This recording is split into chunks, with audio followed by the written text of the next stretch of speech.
So doing a digital sketch was so handy, as I mentioned, because I could alter little things. And at one point, I just, for example, would lay in a blue background, and I would ask Mona, "Is this, work? What about the size of the animals? Do we want trees around? Do we want pine cones around?"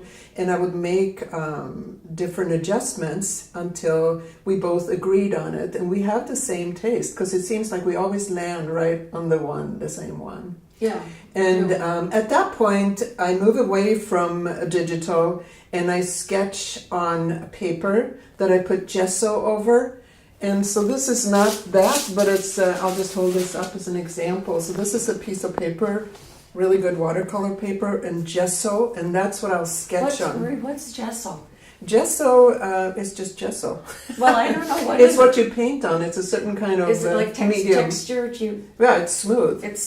So why do you put it on there? So that you can put your acrylic on there.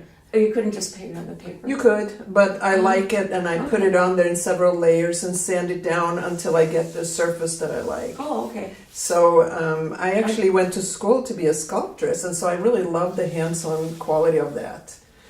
So I like to bridge that digital work with the really hands-on work. Mm-hmm. And so then I sketch in the piece, and it's all lines at that point. And what I do is I would take just a little picture, even with my iPad, and send it to Mona and say, "What do you think? How does this look?" And so we do collaborate throughout the process until we get it just so. And before I ever start painting, then we will have a final agreement that this is what is going to happen.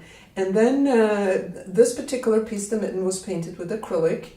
And a lot of it, and this is really insane, a really tiny brush. This is, it's called a zero brush. It's a Spanish watercolor brush. Can you see it? Little. So the fine lines on those around all the animals, if you look closely, it was made with this little brush.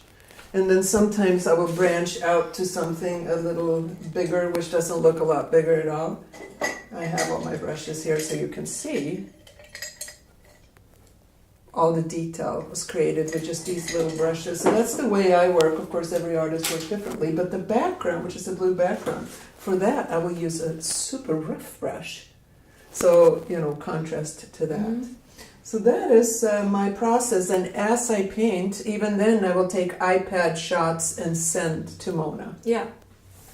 She did that, and I kept getting more and more excited every time I got one, and I'd show it to Tom, and I'd say, "Oh, look at honey, look at, we've got this great Marie Olafsdotter painting." I was so excited. It was just really fun. I really liked it a lot.